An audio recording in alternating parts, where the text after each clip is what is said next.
your smartphone or look at your smart TV on the Guyana Critic Facebook page, and you will see us live. We're also live on YouTube. I will introduce my guests, two guests that have tremendous political experience. So there's a lot of history that's going to be sprouted here this evening. But there's been a development on Wednesday which doesn't augur well for the consolidation of democracy, freedom of the press, and the function of journalism. I'd like to read for you something I read out on Wednesday. If you were not here on Wednesday, if you were not looking on Wednesday, here is what I will read out again, because it's a threat to journalistic freedom, it's a threat to democracy. Dr. Randolph Prasad is a professor at one of the United States' leading universities, American University. He's widely read and widely published. Dr. Prasad was not getting his letters published in the Starbuck News. He gets his letter published in the Kaicho News. So he rang the editor, Mr. Anand Prasad, to say, why aren't my letters not being published? Here is what Mr. Anand Prasad, the editor of the Starbuck News, told Professor Randolph Prasad. I'm going to read it out, ask you to ponder on it, and maybe later in the program, get these two gentlemen to comment on it. Here is what Dr. Prasad said to me soon after, subsequently after, right after. I'm going to introduce my two interesting guests. I called and spoke to Anand Prasad at Starbuck News, and he acknowledged receiving my letters. Said they weren't published because they are critical of civil society groups, including Article 13. I said, why don't you publish it and let the public decide? He did not answer to that. I reminded him that Starbuck News has published numerous articles, actually a couple hundred at least. I asked what has changed, and shockingly he simply said oil and gas. He characterized my employer, the government of Guyana, as my minder. I objected. I told him I know persons like Christopher Ram are honorable and with high credibility. I then pointed out that my article was on Article 13 and no individual was named, and that was intentional. I basically said to him that an organization like Article 13 can and does have a personality. I told him I drew on the work of the philosopher Lacan and presented arguments based on Lacan's very influential work. He still characterized my letters as having ad hominem, of being ad hominem. I strongly disagreed. I asked him if I could consider the conversation with me a matter of record so I can quote him. He said yes. I asked him if it's not important to get the views of someone from the Guyana government and the Ali presidency. He said no. Their letters and their responses will not be carried if they criticize civil society groups. I told him that many of Article 13 statements are clearly and conspicuously inaccurate and untruthful. He brushed that off. The conversation lasted about 10 minutes, and it took place around 11:15 a.m. this morning, October 5, a day of extraordinary coincidence. I would appreciate it if you could write something on this. Many more things were said, but I could only relate in person. He said they don't take call on letters. I acknowledge that and thank him for speaking with me. I would characterize his tone as defensive and combative at the same time, but I still salute him for picking up the phone. It did not matter to him that I'm highly qualified. I told him I have 37 years of university teaching. I will send you, Mr. Kissoon, a write-up on me.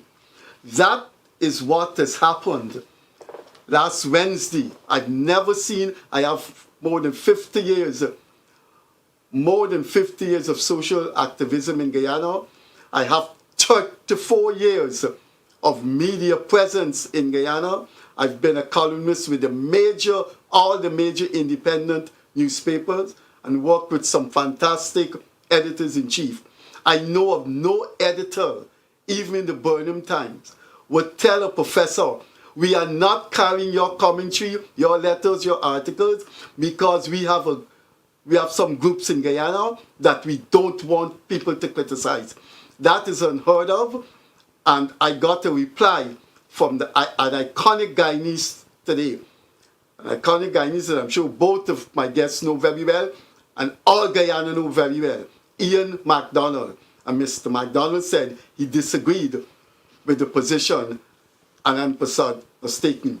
I will introduce my guest now, but just to say that I doubt whether Mr. Prasad knows about the philosopher Lacan. So I don't know why Professor Prasad mentioned that. Here now, ladies and gentlemen, and citizens all over Guyana and beyond that are looking at this program, is the leader of the third oldest party in Guyana. Let me repeat that. The third oldest party in Guyana, the third oldest party that's still in existence, still active, still contests elections. The United Republican Party. After the PPP and PNC, no other party has the endurance of the URP. And to the URP leader's right, the URP leader need no introduction, that is Dr. Vishnu Bandhu. To his right is a man who started with the WPA in the 70s, Mr. Ian Hall. He is deputy leader of the United Republican Party.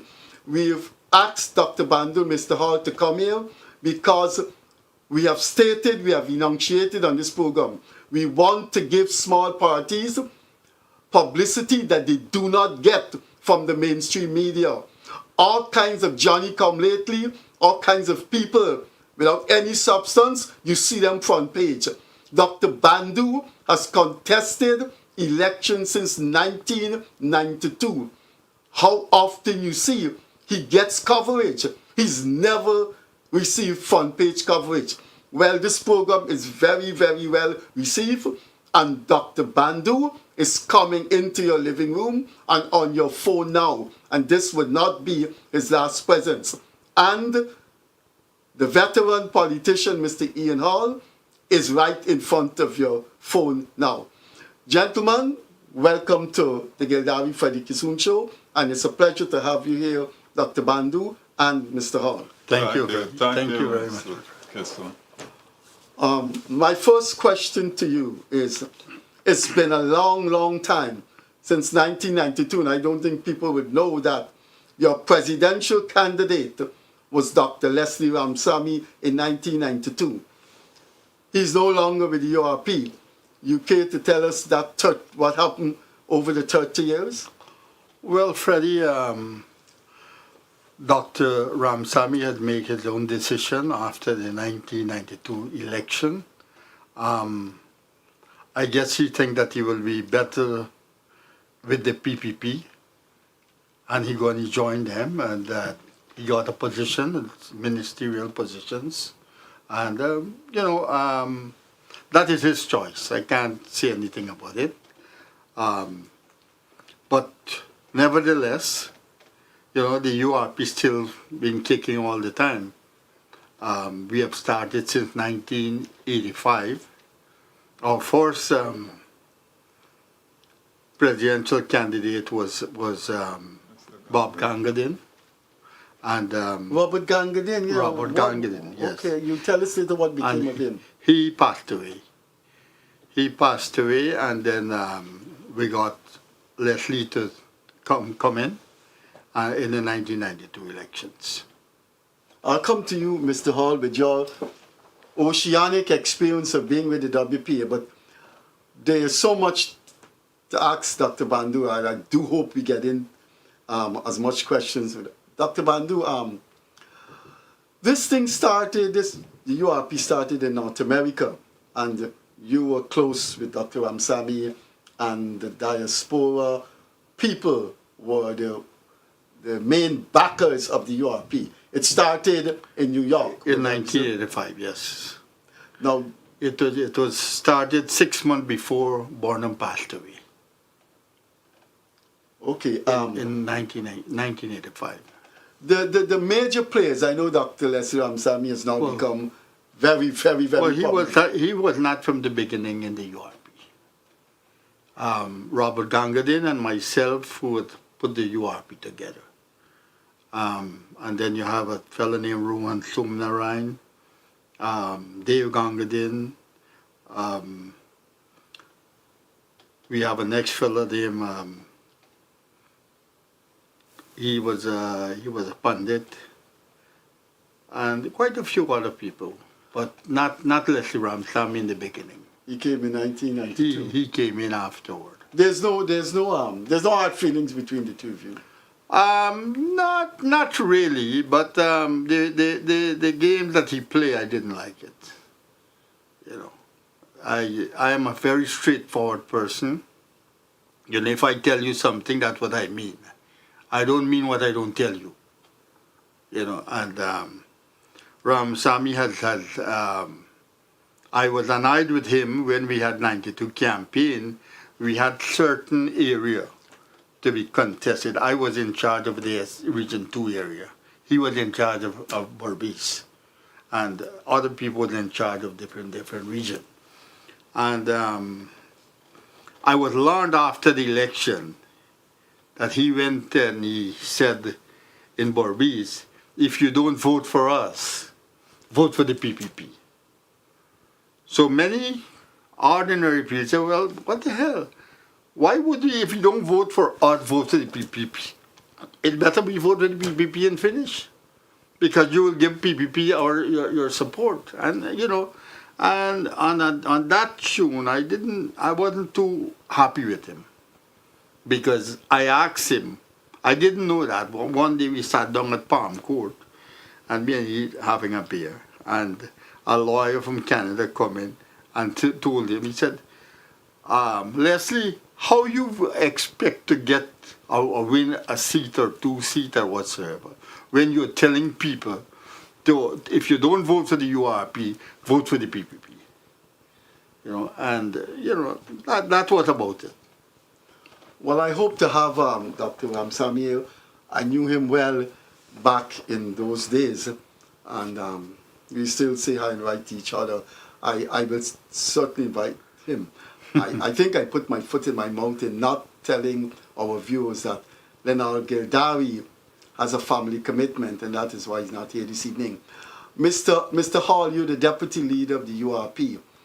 You go way back in the 70s with the WPA. So you're the deputy leader of the URP. Why aren't you the deputy leader of the WPA? No, well, Dr. Walter Rodney is the person who inspired me into politics because I had no interest in politics. But after a while, after 6 of us was dismissed on the bauxite industry, right? Remember, you have to get money to live and so on and so on. So I went to Suriname and I worked over there, and then I came back to Guyana. Then I decided, well, Walter had died. So I decided to support the other parties. I used to support every party. Once they come to Linland, I would support them. Even persons on the PPP, whenever they come to Linland, I would go around, have discussions with them, you know. So I am a person who, you know, all political parties in opposition, except in the PNC, because I was never a PNC. I never supported the PNC because I never liked the attitude of the leaders of the PNC. So that was it. Dr. Bandhu, yeah, sorry, Mr. Hall. Yeah, please go ahead. Then one day I was doing my business at Silver City in Wismar, and Dr. Bandhu and some other persons came by the shop, and they spent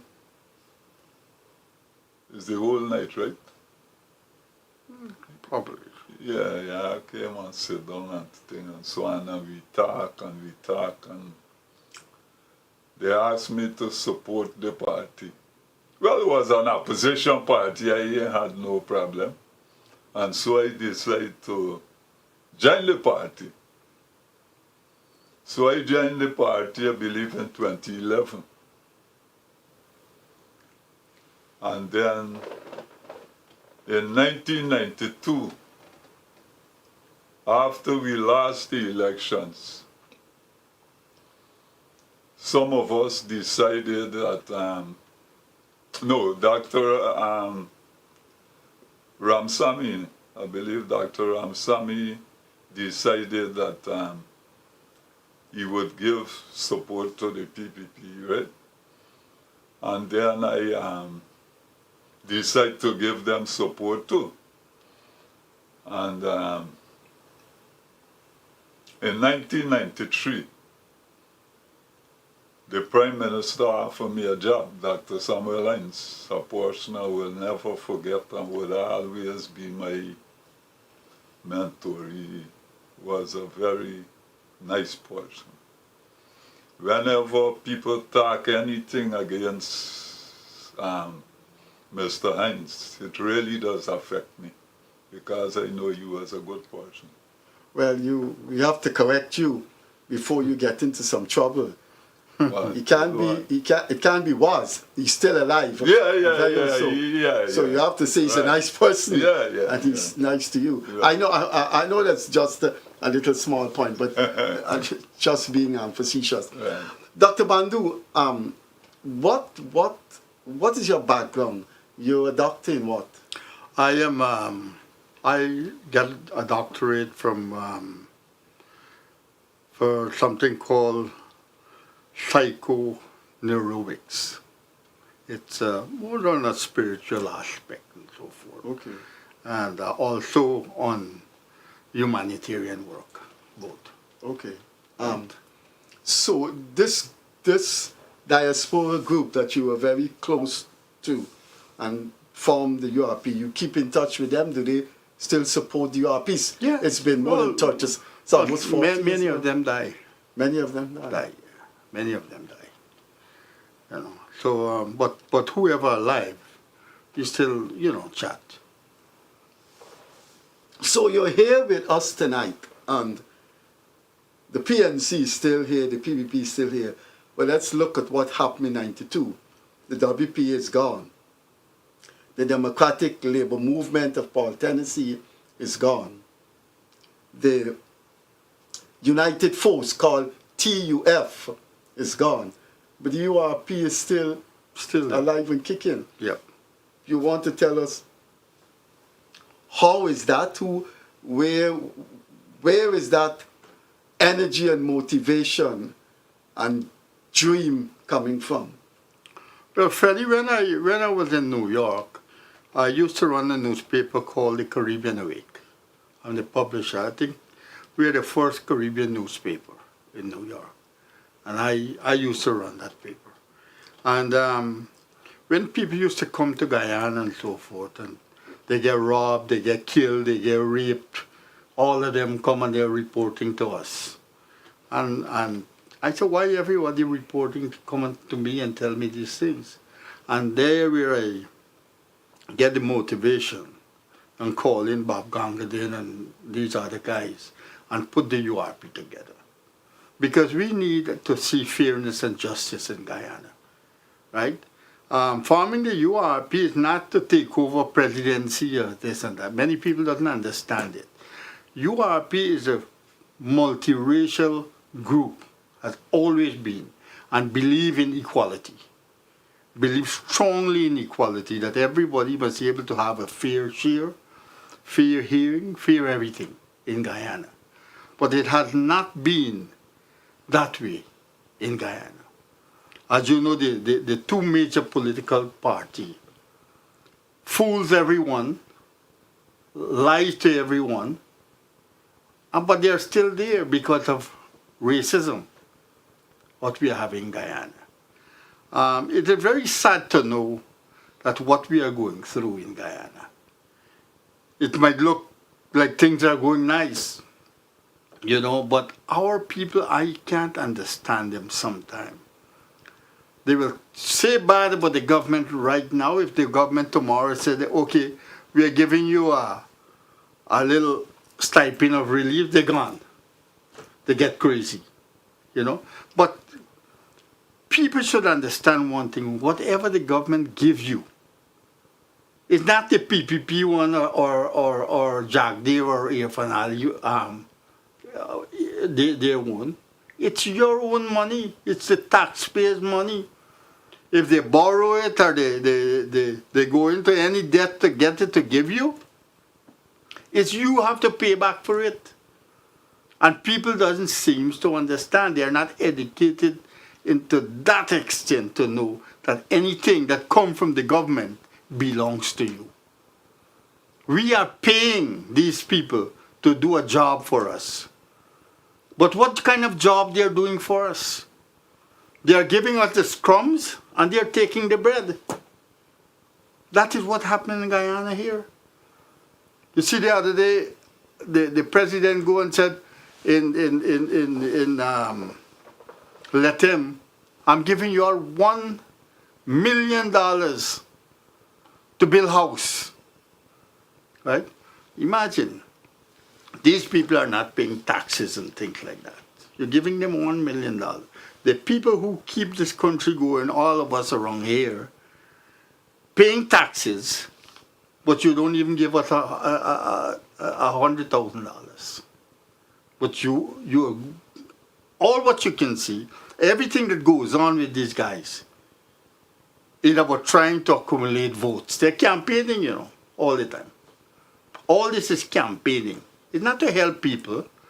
They're only there to help themselves, all of them. Not the people. And you know that too, Freddie. You can't know what I know. No, I don't subscribe to your adumbration.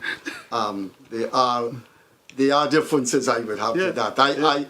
I think we have to give the new president a chance. We cannot just look. If they're giving cash grant, it's benefiting people. Now, I could see your point that you're saying cash grant would catapult them into people's hearts and minds. But Dr. Bandhu, don't other governments, ruling parties do that all over the world? All over the world? Well, I'm asking you. But they're not selecting people and give them. You want to expand on that? What do you mean? We are selecting people. We have our own favorite, our family, our friends, and give things in Guyana. But they're giving. But they're not giving everybody. Freddie, tell me something. Let us say you're giving the fishing industry money for the boat and the people who are working as fishermen and so forth. And if you said we are giving a relief to them, and then you get the hire car people come and register as fisherman, you got the rice farmer come register as fisherman, you got the taxi people register as fisherman, and they're collecting money, do you think that is fair? But do you have evidence of that? Huh? Isn't that an exaggeration? No, You are saying when the government selects a sector for financial enhancement and social comfort, other people conspiratorially fasten themselves into this sector in large numbers and they collect? It happens all the time in Guyana. This is the first time I'm hearing. You are hearing it the first time? No, I haven't heard that from the critics of the Guyana government. Critics of Guyana government? The critics is part of Guyana government. No, I'm not talking about Guyanese critics. Okay. I'm talking about people who make criticism No. That is happening. Look, the flood reliefs for the rice farmers. Rice farmer who didn't plant rice get millions. Rice farmer who planted didn't get. Right? You sure you're not? You sure you're doing a little politicking? I mean, I know you're an opposition leader. Freddie, I don't have to do politicking. I'm telling you facts, what's happening in Guyana. Right? I'm surprised a newsman as you doesn't know these things. Well, I understand that, and I fully understand that it's logical for opposition people. I am not saying that the government haven't got its fault. I would never sit down in front of the camera. All governments have their faults, and even my co-host Leonard Gildarie talked about some permanent secretary and how his relatives get in contract. I would not sit down here, but I know opposition politicians say all kinds of things. I've sat down here for the past 3 months, and I've seen opposition politicians come and say the most fictional things. But that is their job. And of course, my role is to say, hey, wait a minute. You have evidence for that. But let us tone it down, and we'll come back to you and your perceptions. And as you say, I'm putting my fingers, quote unquote, facts. Let us ask Mr. Hall how he feels about what the WPA has become.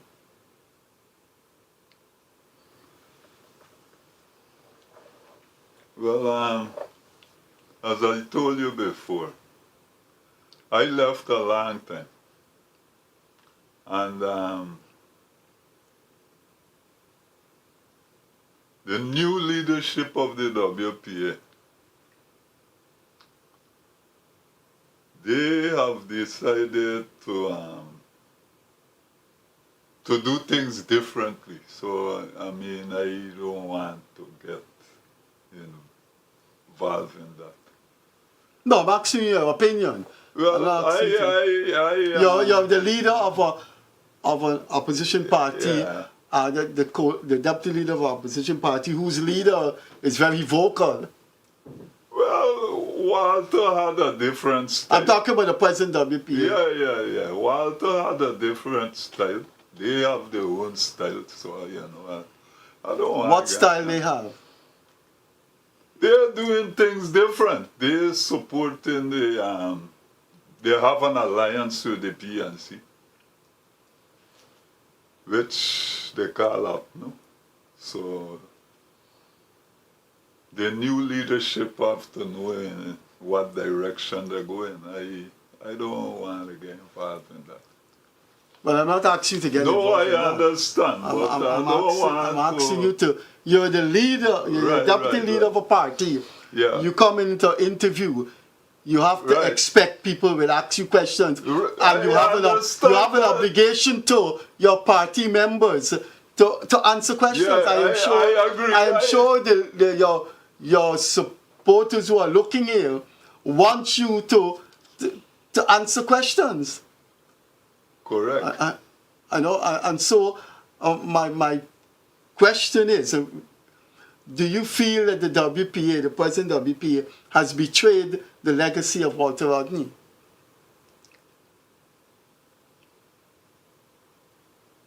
Yeah, that is a good question. So, well, it doesn't look like he wants to answer the question.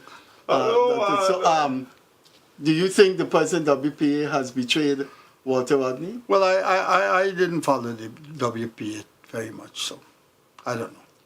But you're familiar with what the WPA is doing now? Yes. And you think what they're doing now, Rodney would have approved? I don't think so. You want to expand on that? Well, Rodney had a different way and a different style in doing things and what they're doing. Many political parties in Guyana, I'm talking in general, like the younger political parties and so forth. It seems like many of them are going for what they can get from government. Done with your fellow opposition parties? Yeah, you got people in the younger political party have that same kind of attitude. If they can get a job, if they can get something, they hang their mouth where the soup leaks. You tell me about Ramsamy, the first thing you tell me, the same thing he did. And that's what had been happening in Guyana. And our government and our present government, the leaders, they know exactly how to go about to try to get these people to come to them. But what about if people, Dr. Bandhu and Mr. Hall, both of you are persons getting on in age, which means you have a lot of experience. People over a period of time, they change. What happened in March 2020 has opened the eyes profoundly and extensively to people who had some faith in the WPA, PNC, and AFC. What happened in March is things fell apart. Everything came crashing down. So would you give young people in these small third parties, would you give them a negative grade if they see a new dispensation in Guyana and they want to join in? I'm not saying giving the young people negative. I'm talking about the young leaders in these parties. I'm not saying not all the young leaders, but many of them. You know, many of them, as long as they're getting some benefit from the government, they shift. You know, and that's what I have seen. I have seen it, you know, in these young political parties, right? Because you want to call any of the names of the parties? No. I would not do that. I can't call names. No, not names of people. No, I wouldn't call it. But if I give you the names of the parties, the small parties. No, I wouldn't answer you that, Freddie. Oh, okay, you no, wouldn't. I wouldn't answer you. So But you're saying that I am telling you what is happening, right? You know, what is happening in Guyana, right? These guys, they know how to get wrong people with their money. These guys know how to get wrong people with their money. Yes. What is wrong in offering young, bright people in these parties, offering them opportunities? Dr. Bandhu, I want to ask you, plain and simple, you do not think after March 2020 that there is a new dispensation and maybe we should stop the old inflexible attitudes we have had because they could play in to the hands of established anti-democratic people? I'm not playing that old game. I am just merely saying things that what is happening. I'm not playing no old games or anything. I'm glad, I'm happy that the young people can take over leadership in Guyana. But be fair, be honest, be sincere, be truthful, you know, to the people.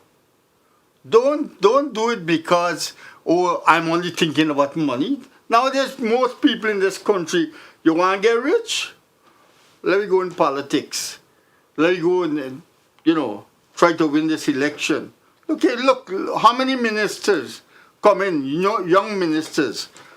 Check their background, what they had and what they have now for young ministers in Guyana. In a GV time, they're millionaires and billionaires. You're talking about past and present. I'm talking about generally past and present. And this is the trend of Guyana. And, you know, that is not my way of doing things. Right? I don't believe in that. I believe if you want, you're serving, you must truly serve. Don't think about fulfilling your pockets all the time. You know, our government here, many of the ministers and so in our government, they're there not because they want to serve. They're there because of the money. No, man. Dr. Bandhu, nothing has changed. You're making I am not. You haven't produced a set of patriotic people who want to serve. I am not saying that nothing has changed. Thing has changed, yes. You know, but I'm saying many of them are there because of what they can get. you're very dismissive No, of the patriotism no, of no, I'm not dismissive. I am not. You know, you have your view and I have my view. I know, and I respect your You view, know? and you have See? you have the chair, right? Yeah, So. you know.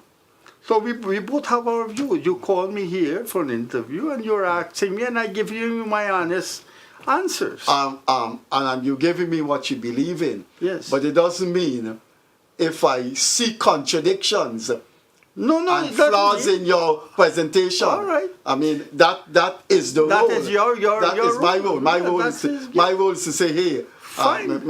for example, there's been so much talk about this and that, apartheid, discrimination, and the obvious question of anyone is, well, where is the evidence? Mm-hmm. Where is the evidence? I mean, I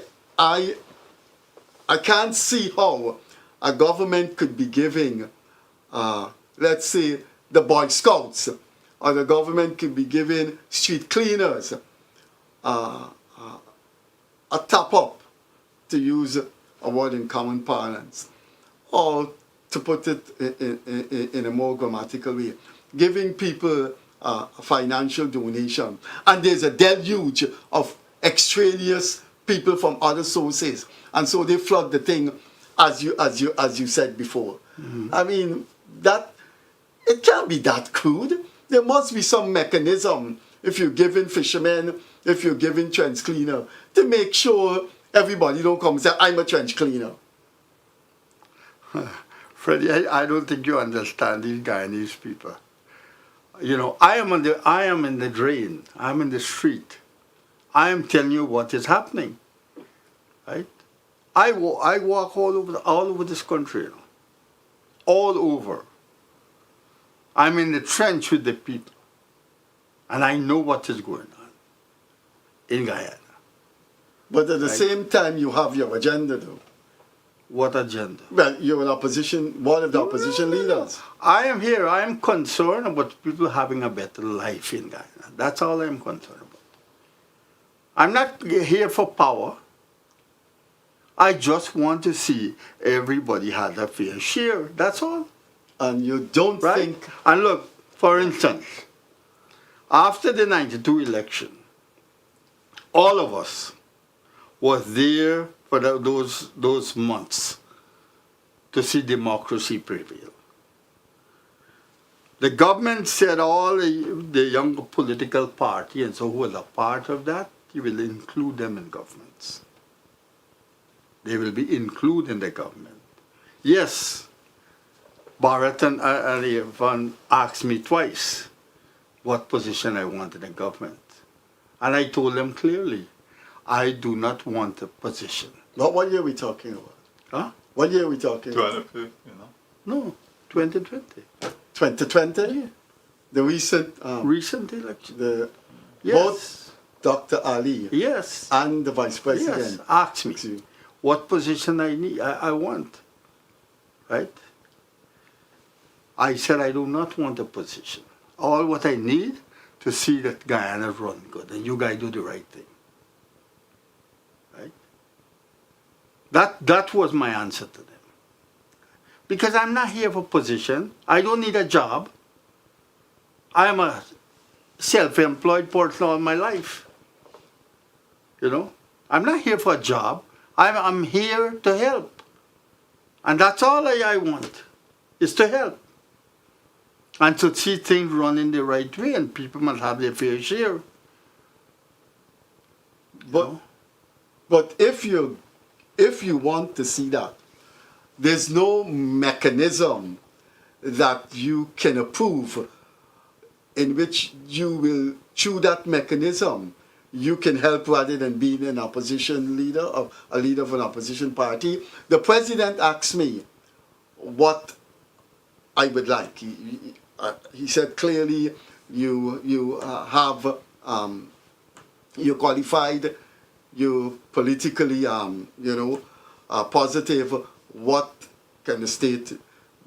How can you help? And I said to him, age is a problem because you have so many young people with qualifications. I think the job I hold, they should get it.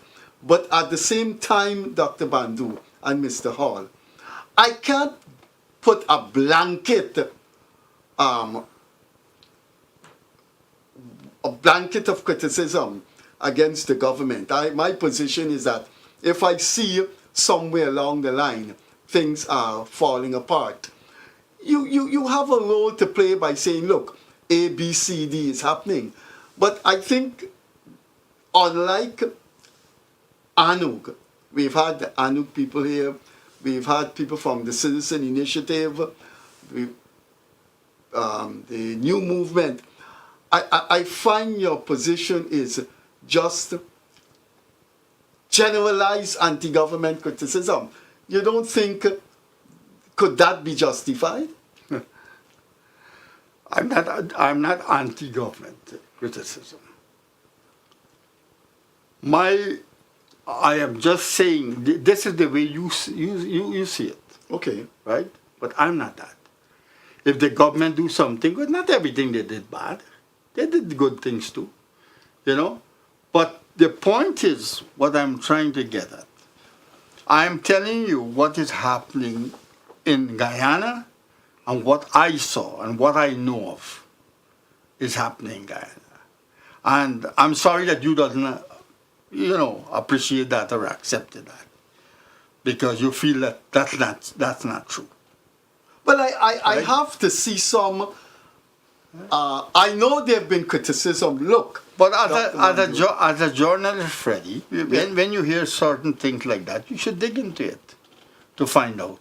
As a journalist, but don't you think, as a journalist, I've heard it so?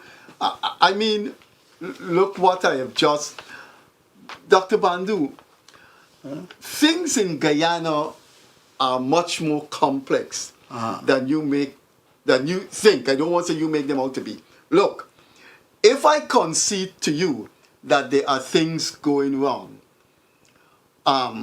fine, you will accept that, wouldn't you? Yes. But what about if I tell you that there are very, very strong currents against this government based on class, based on race, and based on ulterior conspiratorial motives? Now that is where, that is the cross current I get caught in. I don't want to sit down here and say to you, and I wouldn't, Dr. Bandhu, no, that is not true. Dr. Bandhu, no, that is not true. You in the trenches, you in the bus terminals, and you may hear things. I, on the other hand, see things that you may not see. Now, look at this thing that I've read out about Starbuck News. How can you have an independent paper and most people in the world would look upon the Starbuck News and say, yeah, kind of independent. But you have a serious exposure here, which in any country, people would say, well, no, this is not the role of the press. In which one of the two major newspapers in Guyana is telling a senior professor at one of the most prestigious universities, our paper would not accept criticism of certain organizations that we cherish and hold as important. That is anti-governmentalism. So my point is, they are conspiratorial undercurrents that want to destabilize democracy. And though I will accept your feelings of suspicion, your feelings of frustration, at the same time you should be able to understand that there are forces that have been unleashed by March 2020 for racial and class reasons. Now, I'm using class reasons because for what I've known of you and your party, you tend to support the ordinary people, the masses. Yes. Good? But there are forces, there are elitist forces, there are people from the Creole middle class, people from the Portuguese establishment like the Starbuck News and other anti-Indian conspirators that have an agenda against the government. This is not to say that the government is not at fault. How do you respond to that? I'm sorry, it's such a long question. It's like I use the opportunity for a comment. I'm not an anti-government, as you may want to say. I do not disagree with everything that the government does, but I don't disagree with things that the government does. So what you agree Right? with? You know, I agree that I see that they're opening a lot of schemes, trying to get houses and so for people. All those are good roles. I see them making roads. All those are good initiative. You know what they're doing. But come back again. I am not in favor of all these hands out that give to the people in Guyana. Right? People who doesn't deserve it, get it. People who deserve it doesn't get it. Right? I am not in favor of that. What we are teaching our people to be beggars, you know, we want to be proud people. We want to have jobs. We want to earn our money. We want to be able to buy anything that we want to buy. You know, not to wait and hands out. And this is what we are teaching our people in Guyana. One hands out. You know, so I am not in favor of those kind of things. People who really need help should get help. People who doesn't need help shouldn't get help. Anything that goes around the thing, you checked it in this country here. Anytime they're giving out something, so any kind of aid, it goes to the party people, and they start to distribute to who they want to distribute it. Not to everybody who deserve it. Their family come first, their friend come first, and afterward, that's it. That's how it goes. You know? And I'm totally against that. And if you call that anti-government, well, sorry. Well, I'm not calling that anti-government. I'm just trying to, how should I put it? I am trying to point you in a direction that maybe there are too many generalizations. I never rejected what you say and what you have been saying and what you've said. I just want some facts. I just want some evidence. And I think that is my role. But at the same time, I am speaking to the leader of one of the opposition parties.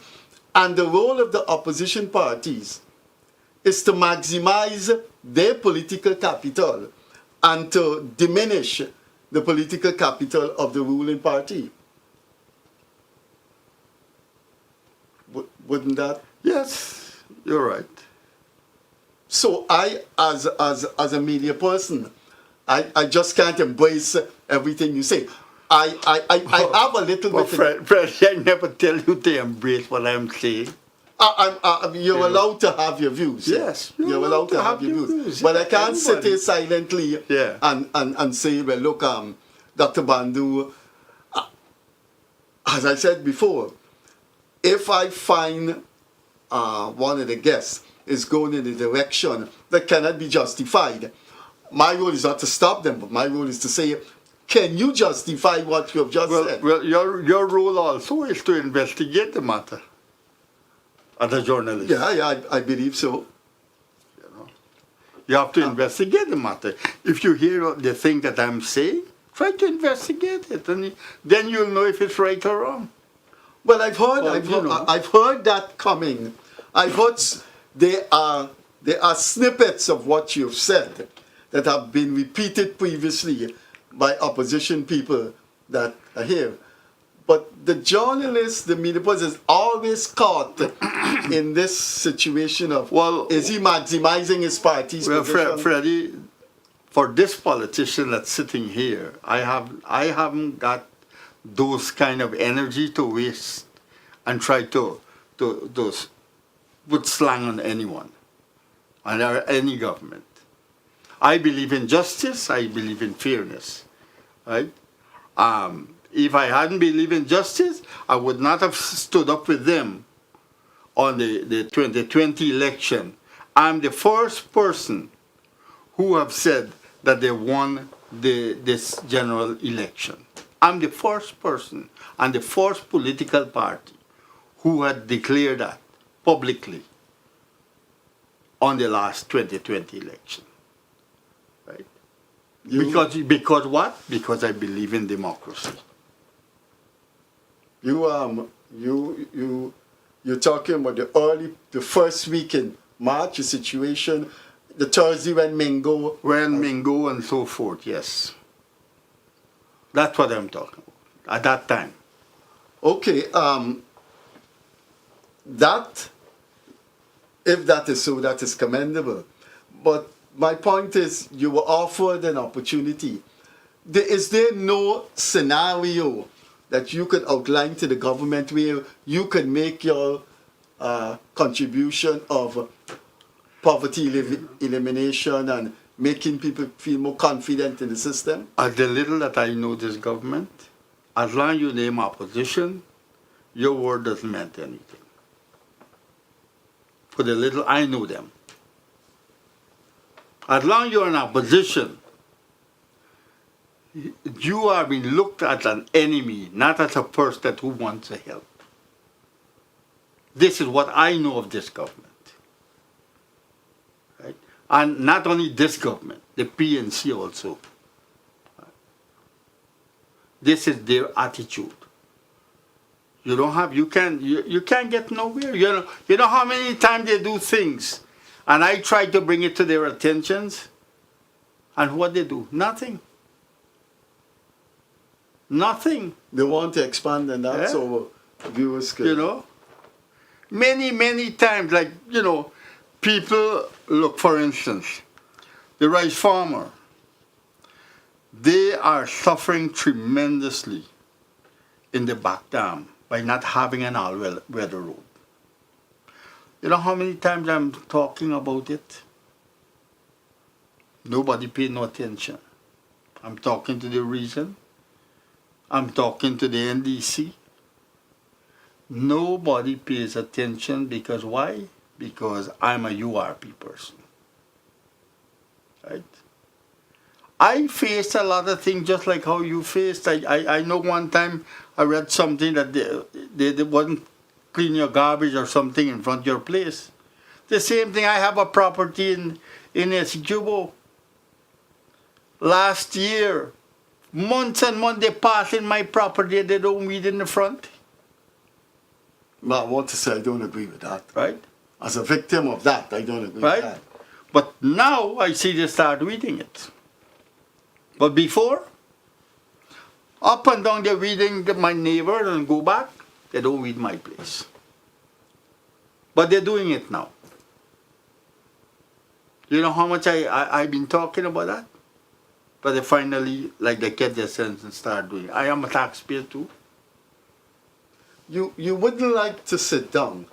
The Minister of Education was here, and Gildarie and I put it to her that, look, who, Priya? Yeah, that there are people that will go astray and give the government a bad name, and the government, have to, put its socks up. And she said, look, in a government you have lots of people, and you will find people, doing dishonorable things, and yes, you have to, you will expect that, but then you also have to confront them. Would you venture into a situation whereby you can have a one-on-one with the president and say, listen, these are the things that are going wrong. I would like you personally to attend to their elimination. Freddie, before the election, when we were at the center here, the president had been calling me often, right, to stand up with them and support and so forth. right?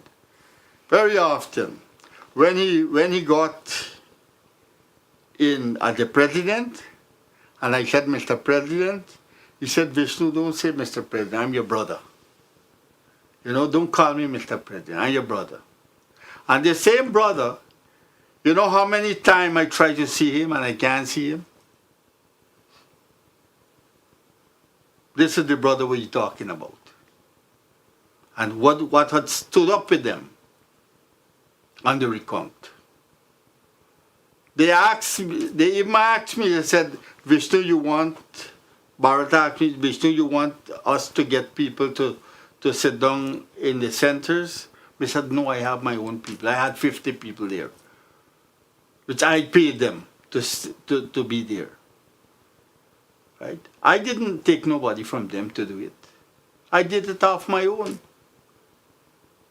Right? So, this is, you know, it's a nice thing what you're saying, Freddie. But I want to one with the president and this and that. But if you can't see somebody, how you going to talk to them? I used to call him and the phone used to answer me. Now I call him, he'll never answer. I called Bharat 2 weeks ago, asked him certain things. He said, call me back, Vishnu, next week or weekend. Call him back up today, they wouldn't answer the phone.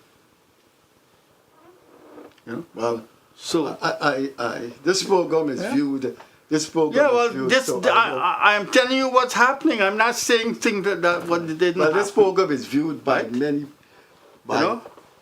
people, and I'm sure what you're saying here now will go out. You know, So, So I know what I'm saying. I'm here. Look, I leave my family and I came here. I give up my citizenship and I'm here. You know, and I have no close relative or family in Guyana. What I'm doing here because I love my country. I want to serve. I want to see people live happily. That's what I'm doing here. You know, as you rightly said, we are getting down in our age. I want to see young people take over. But I want to see honest and sincere young people to come forward who meant well. Not who think about their pockets only. You know? That's what I like to see. so where does the URP go from here? We're going to have election in 2025. The URP will contest election. Well, we hope that we're going to get some younger blood to head the URP. That younger blood is Dr. Josh Kanai, No, I don't know. but he's your chairman. Yeah, but that, And he's head of the presidential youth. He's the head of the Ghana Youth Council. I understand all of that. I understand that. You know?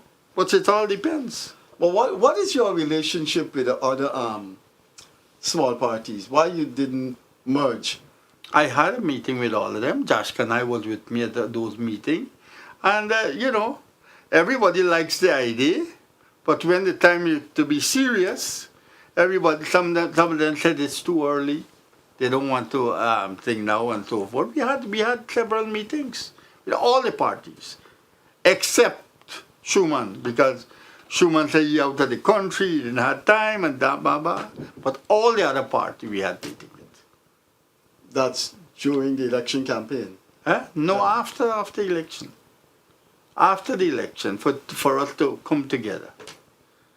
And what about before the election to contest? No, I didn't be a part of anything like that. You didn't want that? You didn't? No, think it because when the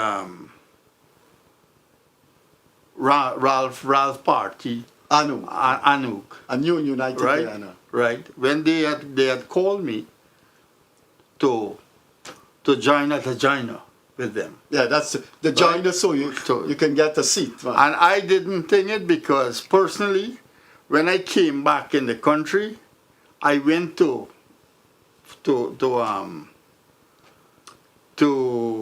what's his name, the lawyer, Ralph Famkara. Ralph, and I asked him to take over the leadership of URP.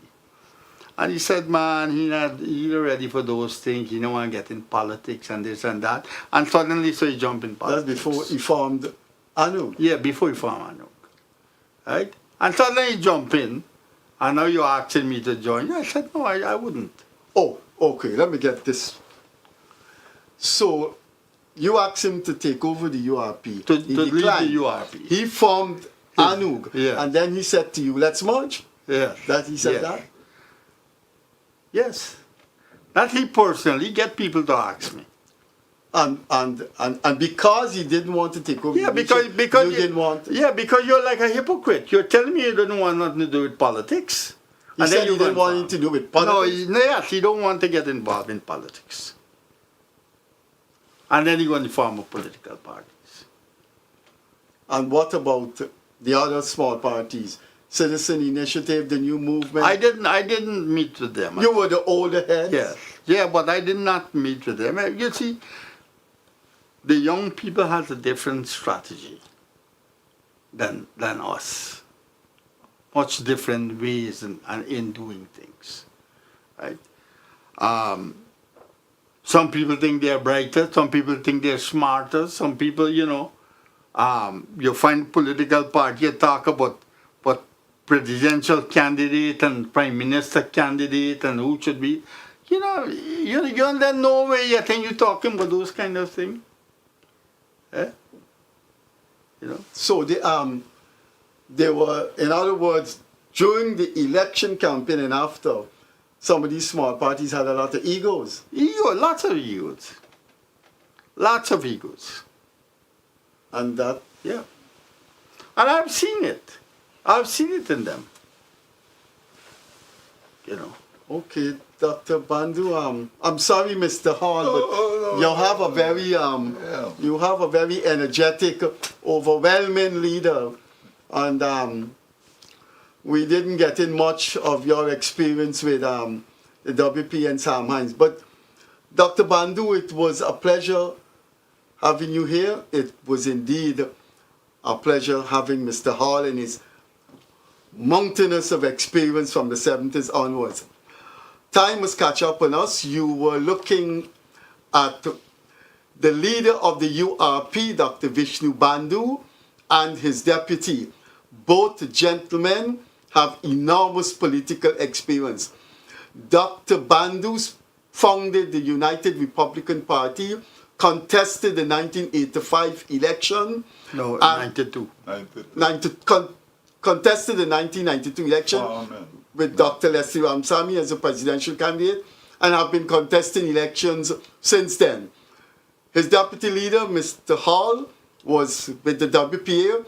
Then he took a job and worked with Prime Minister Sam Hines, and now he found his calling back to the URP. And Freddie, we contest all 10 regions at all time.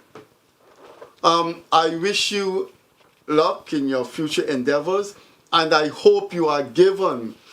I just read about what the Starbucks News has done. Yes. Those mainstream media seem to lock people like you out completely.